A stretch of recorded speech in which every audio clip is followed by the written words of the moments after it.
Everyone, welcome back to my channel life of কেকে। আমি কোয়েল ছোট্ট একটা ভিডিও নিয়ে চলে এসেছি। আচ্ছা, তোমরা একটা গল্প বা একটা মোটিভেশনাল ভিডিও কি ইউটিউবে বা অন্য কোনো সোশ্যাল প্ল্যাটফর্মে দেখেছো? এটা একটা পজিটিভ থিঙ্কিং অথবা নেগেটিভ থিঙ্কিংয়ের কে নিয়ে একটা ভিডিও, বা এটা অনেক সময় ওই যে উক্তিগুলো হয় না, বা ওই কোটসগুলো যেগুলো হয়, যেগুলো অনেক সময় গুগলে পাওয়া যায়, তার সেটাকে নিয়েই বলছি। একটা হাফ হাফ রয়েছে আর কি, জলের গ্লাস, মানে জলটা হাফ পজিশন অবধি রয়েছে। সেটাকে নিয়ে তোমরা কি ভাবতে পারো? মানে কেউ হয়তো বলবে যে হাফ ভর্তি, আর কেউ বলবে হাফ খালি। অ্যাকচুয়ালি যে যেরকমভাবে দেখে, কেউ যারা নেগেটিভলি দেখবে তারা বলবে খালি, আর যারা পজিটিভলি দেখবে তারা বলবে হাফ ভর্তি রয়েছে। ঠিক আছে? কেন এই কথাটা বলছি তোমরা ভাববে হয়তো কোয়েলদি এইভাবে কেন বলছে। সকালবেলা একটা ভিডিও করেছিলাম যে কন্ট্রোভার্সিটা বন্ধ হোক, মানে এই যে রিতম, সরি নাম নিয়েই বলছি, এমন কিছু বলবো না যেটা নিয়ে নাম না নেওয়ার মতো কিছু নয়। প্রীতম, দিশানি আর হচ্ছে রিমি, এদেরকে নিয়ে কন্ট্রোভার্সিটা না করলেই নয়। যেখানে ওরা খুব ভালো আছে, সুন্দর করে কালকে বার্থডে পার্টি হয়েছে, সুন্দর অ্যারেঞ্জমেন্ট হয়েছে, রিমিকে দেখলাম খুব খুশি, রিমির মা গেছে সেও খুশি, সেগুলো নিয়েও অনেক কথা হচ্ছে। দেখলাম কালকে রাতে অনেকের ভিডিও নেমেছে রিমির এসিতে থাকা না থাকা নিয়ে। রিমি একটা বাড়ি থেকে, যে বাড়ি থেকে ও বিলং করে সেখানে ও এসিতে থেকেছে ছোট থেকে, ওর গরমে কষ্ট হয়, সেটাও অন্য লোকের কনসার্ন, মানে রিমির কনসার্নের থেকেও অন্য লোকের কনসার্ন যে ওকে এসিতে রাখা উচিত, এসি কিনে নেওয়া উচিত। মানে কি অবাক কাণ্ড! হ্যাঁ, একটা মানুষকে ভালোবেসে বিয়ে করেছিল, সেখানে সেই মানুষটা তো মানে বট গাছের তলাতে নিয়ে গেলেও বোধহয় সেইভাবে হাসি খুশিভাবে থাকার কথা, তাই না? সেখানে রিমি ছোটবেলা থেকে এসিতে থাকতো, তাই এসিতেই রাখতে হবে, এরকম কন্টেন্ট নিয়েও ভিডিও হয়েছে। যাই হোক, কিছু বলার নেই। আজকে এখন যে প্রসঙ্গটা নিয়ে বলছি সেটা হচ্ছে সকালের যে ভিডিওটা করেছিলাম, সেখানে একজন এসে কমেন্ট করেছে যে প্রীতম নাকি রিমি যে কালকে কেকটা কেটেছিল সেই কেকটা যখন খাওয়াচ্ছিল তখন নাকি প্রীতম সেই কেকটা ফেলে দিয়েছে। হ্যাঁ, হাত থেকেও ফেলে দিয়েছে, এরকম একটা কিছু লিখে গেছে। তো আমি জিজ্ঞেস করলাম যে এটা কোথায় দেখেছো, কারণ আমি কোথাও খুঁজে এরকম পেলাম না। তারপর যেটা হলো যে প্রীতমের যে দাদা, মানে মাসুতো দাদা, তার চ্যানেলের কথা সে লিখেছে। ঠিক আছে, এবার আমি গিয়ে সেখানে দেখলাম, দেখে আমি ভালো করে ওই 11 মিনিট 51 সেকেন্ড এরকম জায়গাটায় গিয়ে কেক কাটিংয়ের ভিডিওটা দেখলাম। সেখানে কোথাও কিন্তু আমি খুঁজে পেলাম না। প্লাস একটু আগে প্রীতম যে ভিডিওটা পোস্ট করেছে সেখানেও আমি দেখলাম না যে প্রীতম কোথাও কেকটা ফেলে দিল বলে। ঠিক আছে, রিমিকে ও নিজে কেক কেটে খাওয়ালো, রিমিও কিন্তু ওকে কেক খাওয়ালো। হ্যাঁ, প্রীতম একটু ঘুরেছে, যেটা আমার মনে হলো, দেখো এটাই বলে হচ্ছে দেখনে কা নজরিয়া। যেটা আমার মনে হলো যে কেক কাটিংয়ের আগে ওই যে ওই ফাটানো হয়, ওই যে গ্লিটারগুলো পড়ে, বা ওইখানে অনেক কিছু ফাটানো টাটানো হয়েছে, গ্লিটার টিটার পড়েছে, এরকম কিছু একটা হবে। তো সেইগুলো সম্ভবত মুখ থেকে লেগেছে বা কিছু কেকের ওপরে কিন্তু ছিল, এমনকি ওদের গায়েও ছিল, সেই কিছু একটা হয়তো মুখ থেকে পড়েছে বা কিছু, সেটা হয়তো ফেলেছে, বা কিছুই হয়তো ফেলেনি, জাস্ট এমনি ঘুরেছে। সেখানে কোথাও স্পষ্ট নয় যে প্রীতম কিন্তু ঘুরে কেকটা ফেলে দিল বা কিছু। এমনকি প্রীতম যে কেকটা খাইয়েছে রিমিকে, সেই যে হাতে লেগেছে সেটাও কিন্তু প্রীতম চেটে চেটে খাচ্ছে।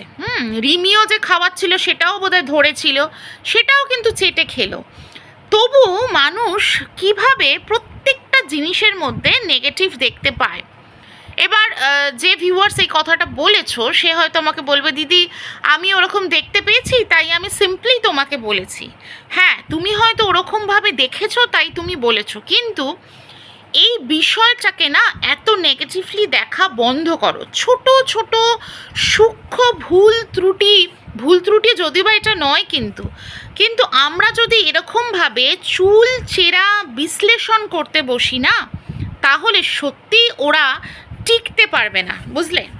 টিকতে পারবে না এই সোশ্যাল মিডিয়াতে, বা আমরা যেটা চাইছি যে ওরা সুখে শান্তিতে সংসার করুক, সেটা কিন্তু আদতে হবে না। কারণ আমরা ভিউয়ার্সটা আমাদের এই চোখে দেখা বা মনে যে ভাবনাটা আমরা যেটা ভেবে নিই, মানে যেটা অ্যাজামশন বা ধারণা করে নিই, সেই ধারণাটা না আলটিমেটলি এই মানুষগুলোর ওপর চাপিয়ে দেব। কিন্তু কনস্ট্যান্টলি বলতে বলতে বলতে বলতে এটা চাপিয়ে দেবো, আমরা এখানে থামবো না। কিন্তু আমরা, মানে আমি নিজেও একজন ভিউয়ার্স হিসেবে বলছি কথাটা, যে এত নেগেটিভলি যদি সব কিছু দেখতে থাকি তাহলে এই চিন্তা ভাবনাটা আমাদের আটকে থাকবে না কিন্তু এখানেই। আমরা আর একটা জায়গায় গিয়ে কমেন্ট করব, যে ধরনের ভিউয়ার্সই এই টাইপের কথা ভাবছো তারা আর একটা জায়গায় কমেন্ট করবে, আর একজন কন্ট্রোভার্সি ক্রিয়েটারকে এটা গিয়ে পিঞ্চ করবে, বা যেটা হতে পারে ভবিষ্যতে যে প্রীতম বা রিমি লাইভে আসলে তাদেরকে পিঞ্চ করবে।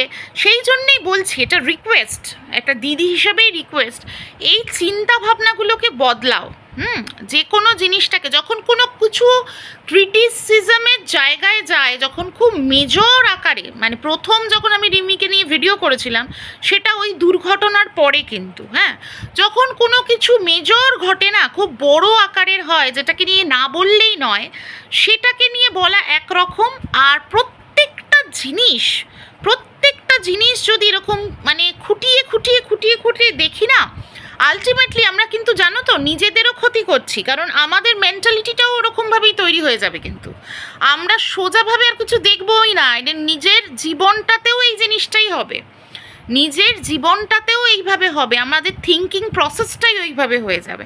এবার অনেকেই বলবে কন্ট্রোভার্সি ক্রিয়েটার হিসেবে এইটা কী ধরনের কথা। হ্যাঁ, কন্ট্রোভার্সি করো, আমি বারবার বলছি, কিন্তু একটা হেলদি কন্ট্রোভার্সি করো।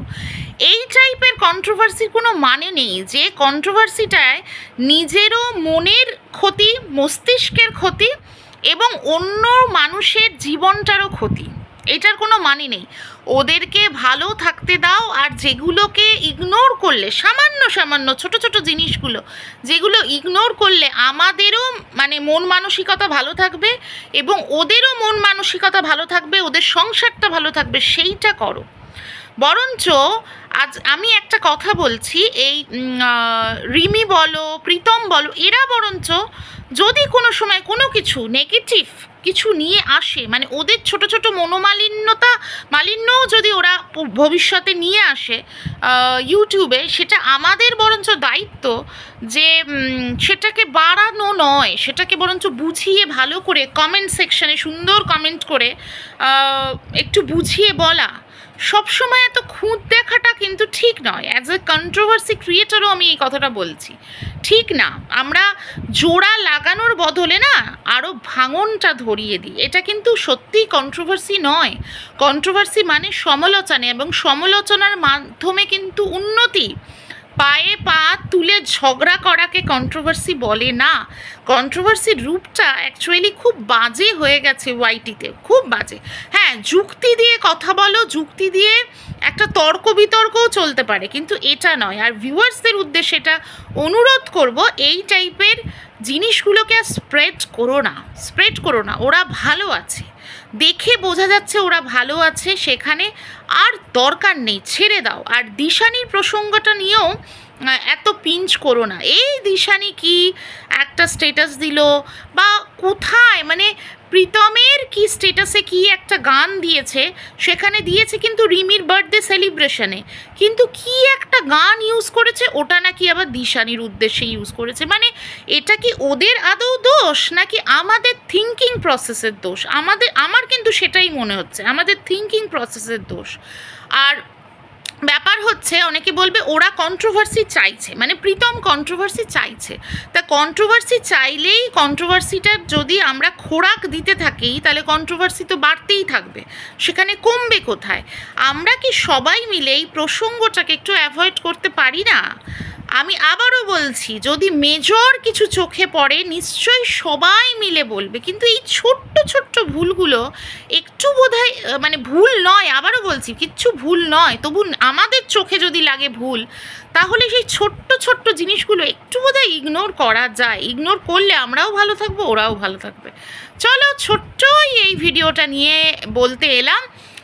সবাই ভালো থেকো, সুস্থ থেকো, আবার আসছি নতুন কোনো ভিডিও নিয়ে। টাটা।